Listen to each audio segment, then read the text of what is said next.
Hey friends, welcome to eureka.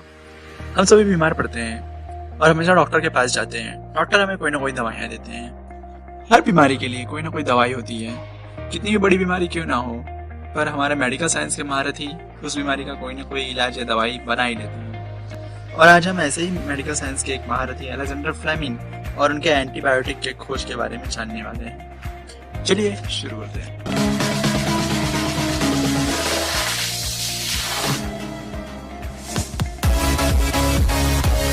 Alexander Fleming एक Scottish physician, microbiologist और pharmacologist थे। वो उनकी सबसे महत्वपूर्ण खोज लाइसोजाइम एंजाइम और दुनिया के सबसे पहले एंटीबायोटिक पेनिसिलिन के लिए जाने जाते हैं। चिकित्सा के क्षेत्र में इस कार्य को लेकर उन्हें 1945 में नोबेल प्राइज से सम्मानित किया गया, जिसे उन्होंने हॉवर्ड फ्लरी और अर्नेस्ट बोरिस चैन के साथ बांटा। अलेक्जेंडर फ्लेमिंग का जन्म 6 अगस्त 1881 को स्कॉटलैंड के ईस्ट आयरशायर में हुआ था। उनके पिता यू फ्लेमिंग ने 2 विवाह किए थे और अलेक्जेंडर फ्लेमिंग उनकी दूसरी पत्नी के तीसरे संतान थे। फ्लेमिंग के स्कूलिंग की बात करें तो उन्होंने अपनी शुरुआती पढ़ाई लाउडन मूर स्कूल, डारवेल स्कूल और किल्मार्नोक स्कूल से पूरी की और 1895 में वो लंदन गए और आगे की पढ़ाई रीजेंट स्ट्रीट पॉलिटेक्निक में की और कुछ समय तक शिपिंग कंपनी में काम करने के बाद वो आगे की पढ़ाई के लिए Saint Mary's Hospital Medical School में एडमिशन लिए, जहाँ से उन्हें MBBS की डिग्री प्राप्त हुई और वर्ष 1908 में यूनिवर्सिटी ऑफ लंदन से उन्हें गोल्ड मेडल भी प्राप्त हुआ।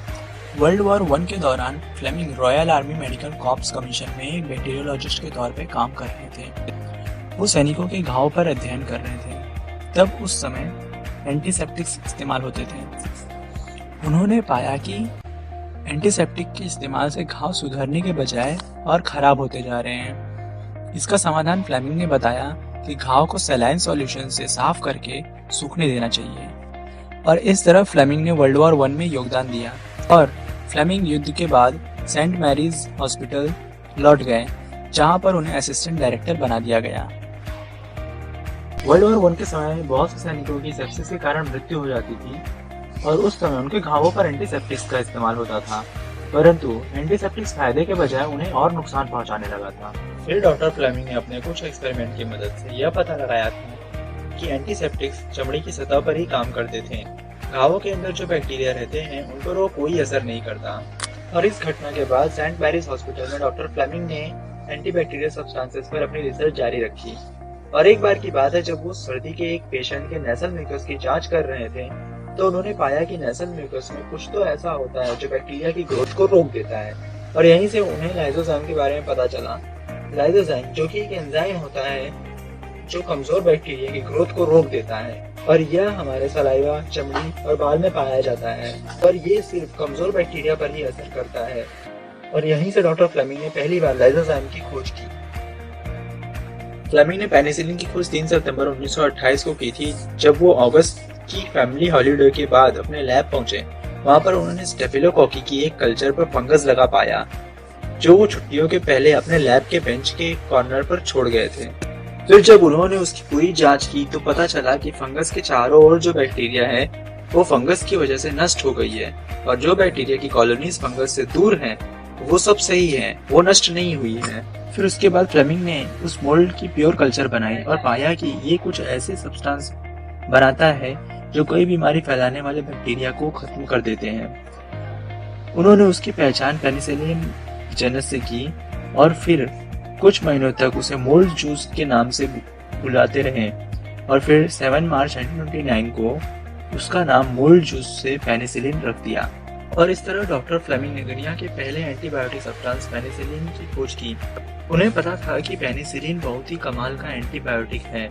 लाइसोजाइम तो सिर्फ कमजोर बैक्टीरिया को नष्ट कर सकता है, पर पेनिसिलिन कई खतरनाक बीमारी फैलाने वाले बैक्टीरिया को नष्ट कर सकता था। पर अभी तो सिर्फ डॉक्टर फ्लेमिंग ने पेनिसिलिन की जानकारी दी थी और पेनिसिलिन का आइसोलेशन, प्यूरिफिकेशन, स्टेबलाइजेशन और प्रोडक्शन अभी भी समस्या था। और पेनिसिलिन की इस समस्या को ऑक्सफोर्ड यूनिवर्सिटी के वैज्ञानिकों की टीम हॉवर्ड फ्लरी और उनके कोवर्कर अर्नेस्ट चैन की मदद से सुलझाया गया और इसके बाद ही पेनिसिलिन को दूसरे विश्व युद्ध में इस्तेमाल किया गया और इसके लिए 1945 का Nobel prize Alexander Fleming, Howard Florey और अर्नेस्ट चैन के बीच बांटा गया। ये तो था डॉक्टर फ्लेमिंग का वैज्ञानिक जीवन। अगर उनकी पर्सनल लाइफ की बात करें तो दिसंबर 1915 में उन्होंने सारा मैक्लेरॉय से शादी किया और उनका एक बेटा रॉबर्ट फ्लेमिंग भी हुआ। और फिर 1949 में उनकी पहली पत्नी की मृत्यु के बाद उन्होंने 1953 में डॉक्टर एमालिया से शादी की और फिर 11 मार्च 1955 को डॉक्टर फ्लेमिंग की हार्ट अटैक के कारण मृत्यु हो गई। और इस तरह एक साधारण शर्मीले व्यक्तित्व वाले डॉक्टर फ्लेमिंग को पूरी दुनिया एक बेस्ट साइंटिस्ट के नाम से जानती है। और मैं उम्मीद करता हूँ दोस्तों कि अलेक्जेंडर फ्लेमिंग के जीवन से आपने बहुत कुछ सीखा होगा। और इस वीडियो को अपना कीमती समय देने के लिए बहुत बहुत धन्यवाद।